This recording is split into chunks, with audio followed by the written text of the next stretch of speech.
আমি দিদি জানতে চাই হিন্দুরা বাংলাদেশে মার খাবে। আমি দিদি আলাদা হবেন।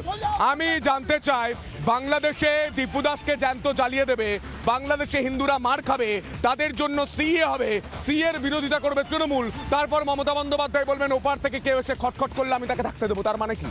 ভোট ব্যাংক, পুরোটাই ভোট ব্যাংক ওনার। আমি একটা দুটো কথাই বলে দেয়, ওনার তো একটু প্রধানমন্ত্রী হওয়ার স্বপ্ন আছে। উনি হয়তো গ্রেটার বাংলাদেশ গঠন করে প্রধানমন্ত্রী হতে চাইছেন। আর উনি বলছেন তো নির্যাতনের কথা। আমরা কি করেছিলাম? আমরা 7টা মেয়ে যাদেরকে তুলে একদিন লকআপে রাখা হলো, আমরা কি করেছিলাম?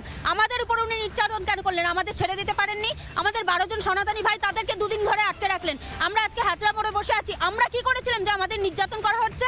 উনি নির্যাতিতার কথা বলছে। কোথায় তারা? আমরা বাংলার মেয়ে নয়? আমরা বাংলায় বসবাস করি না? উনি কোথায় এখন? কোথায় আমাদের জন্য?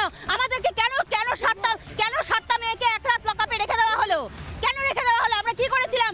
সমস্ত মিথ্যা প্রতিবাদ। একটা কথা হচ্ছে, সনাতন ধর্মকে ব্যবসার জায়গায় আনা আমরা। ব্যবসার জায়গা আপনারা করছেন। আপনারা ব্যবসা করছেন।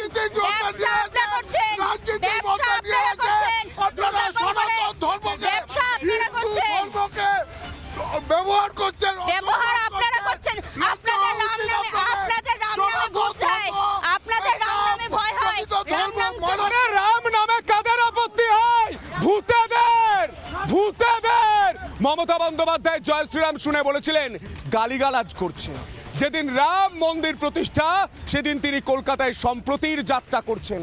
করুন মমতা বন্দ্যোপাধ্যায়, আপনি করুন, আপনার ভোট ব্যাংকের জন্য করুন, কিন্তু প্লিজ এই পশ্চিমবঙ্গকে বাংলাদেশ হতে দেবেন না, প্লিজ হতে দেবেন না। আপনি মনে রাখুন, আপনি বাংলার মানুষের ভোটে নির্বাচিত হয়ে মমতা বন্দ্যোপাধ্যায় মুখ্যমন্ত্রী হয়েছেন। আপনি বাংলাদেশের অনুপ্রবেশকারীদের ভোটে জয় হয়ে জিতে মুখ্যমন্ত্রী হয়েছেন। কি মনে হয়? দেখুন, গত 2024-এর জুলাই মাস থেকে বাংলাদেশের প্রধানমন্ত্রীর চেয়ারটা ফাঁকা আছে। আমাদের রাজ্যের মমতা বন্দ্যোপাধ্যায় মুখ্যমন্ত্রী, তার দীর্ঘদিনের ইচ্ছা প্রধানমন্ত্রী হওয়ার। তাহলে তিনি এখান থেকে সোজা বাংলাদেশে চলে যাক, কি বাংলাদেশের প্রধানমন্ত্রী। কারণ বাংলাদেশের মানুষের তো তার প্রতি এত আস্থা। আমরা তো 15 বছর ধরে চলছি, তাহলে আমরাও জলার থেকে মুক্তি পাই, আর বাংলাদেশের লোক একটু মজা টের পাক কিরকম আমরা যে রাস্তা নেই, এই খবরটা আপনাকে কে দিল? আমি তো বললাম পশ্চিমবঙ্গের সমস্ত সাধারণ মমতা বন্দ্যোপাধ্যায়ের উপর আস্থা আছে, উন্নয়নের উপর না স্যার কোনো শুনুন, মমতা বন্দ্যোপাধ্যায়ের উন্নয়নের উপর আস্থা আছে? না স্যার কোনো বাংলার মানুষ বলছে আস্থা নেই। শুনবেন বা মমতা বন্দ্যোপাধ্যায় নেই, একদমই নেই। এই জিহাদি নিয়ে মানে পশ্চিমবাংলার ক্ষতি করে দিচ্ছে ইনি। শুনুন, মমতা বন্দ্যোপাধ্যায় উন্নয়নে আস্থা আছে?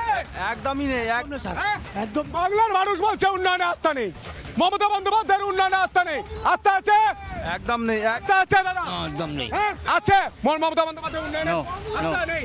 মমতা বন্দ্যোপাধ্যায় উন্নয়নে আস্থা আছে? আমরা পরিবর্তন চেয়েছিলাম না, খুব ভালো করে পরিবর্তন উনি দিয়ে দিয়েছে। আস্থা আছে? নেই, আস্থা নেই। আপনার চারপাশে সব লোক বাংলার মানুষ বলছেন, আমি জোরে একসঙ্গে শুনবো, মমতা বন্দ্যোপাধ্যায়ের উন্নয়নে আস্থা আছে? একদম নেই, একদম আস্থা আছে? আস্থা আছে? আস্থা আছে? বাংলার মানুষ বলছে মমতা বন্দ্যোপাধ্যায়ের উন্নয়নে আস্থা নেই। কি করে থাকবে?